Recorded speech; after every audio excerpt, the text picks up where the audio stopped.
Yo mga tropa, magandang araw. Nasa van na kami papuntang Palumpon, Kalanggaman. Mula sa Tacloban ay umabot din ng 3 hours yung biyahe namin kasi sa mga ginagawang kalsada kaya pahinto-hinto yung aming van na sinasakyan. Medyo matagal yung biyahe mga tropa kaya kailangan magbaon tayo ng chichirya at tubig para hindi tayo mainip mga tropa.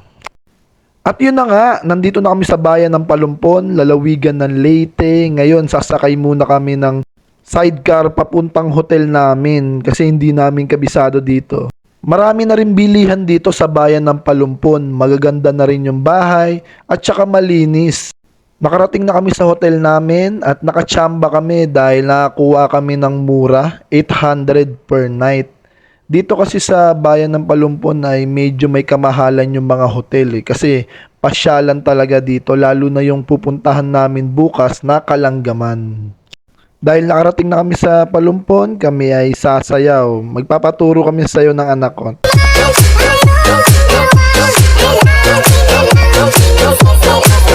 At kinahaponan ay pumunta kami sa port kung saan kami sasakay ng bangka papuntang Kalanggaman. At ito na rin pala ang kanilang palengke dito.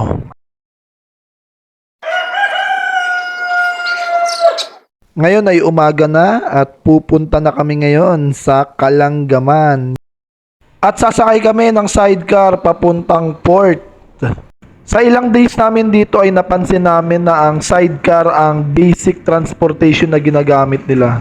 At nakarating na kami dito sa tourism office kung saan kami sasakay ng bangka papuntang Kalanggaman.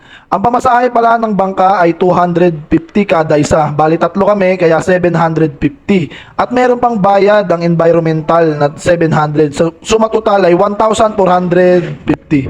Pero pag residente ka ng Palumpon ay hindi ka na magbabayad ng environmental fee. Basta magpakita ka lang ng ID na nakatunayan na dito ka nakatira. At maghahanap kami ng bilihan ng pagkain dahil dun sa Kalanggaman Island ay walang mabibilan ng pagkain. Ito nakakita kami ng Jollibee at ito ang ibabaon namin. Ito pala yung terminal dito papuntang Tacloban. Diyan kami sasakay bukas. At dito na kami sa waiting area, naghihintay kami ng mga kasama namin. Dapat kasi 15 na tao para makasakay sa bangka at makaalis na. Tatlo lang kasi kami dito kaya naghihintay kami ng walk-in para makompleto yung 15. Ito na, pasakay na kami. Hindi ko na masyadong i-video kasi baka malaglag yung cellphone ko. Siyempre kailangan nakabest dahil safety first. Ito pala yung tour guide namin. Sinasabi niya yung mga bawal yung shampoo at anumang klaseng sabon na makakasira ng isla. Sinabi niya pa na pag lumabas yung sandbar ay hindi pwedeng maligo sa paligid nito dahil malakas yung alon na pwede tayong tangayin sa malalim na lugar. At yun na, nasilayan na namin yung Kalanggaman Island. Napakaganda. Ano pa kaya kung sa malapitan? Dalawang klase ang pag-stay dito. Yung day tour, 6 a.m. to 2 p.m. Yun yung kinuha namin. Tsaka yung overnight na bukas ka na uuwi. Pero mag-ready ka ng 10 kasi yun yung tutulugan nyo dito. Yung disadvantage ng day tour ay hindi nyo masyado makikita yung sandbar kasi mga alas 4 pa ng hapon lumalabas yun. Kaya yung iba nag-overnight para masilayan yung sandbar. Ang disadvantage ng overnight ay wala kayong masasakyan na bangka pabalik kasi yung mga bangka bumabalik ng port yan ng mga alas 3 ng hapon. Kaya mahirap pag nagka-emergency kayo. Yun yung mga sabi ng tao dito ha.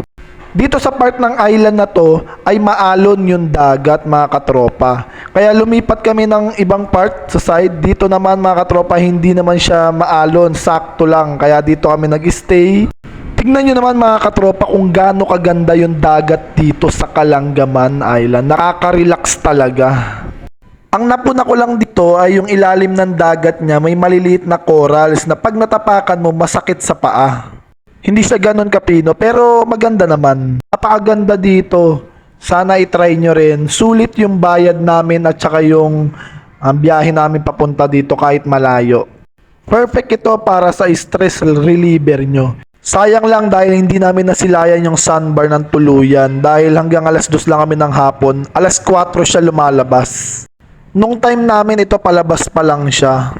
At yung kwento ng mga tao dito, kaya daw nabuo tong sandbar kasi yung alon ng Pasibu at saka alon ng Leyte ay dito nagkasalubong sa sandbar. Kaya minsan daw, paiba-iba yung linya ng sandbar na to. Merong kaliwa, merong kanan. Depende sa alon. At yun, uwi na mga katropa. Hintayin nyo yung part 3.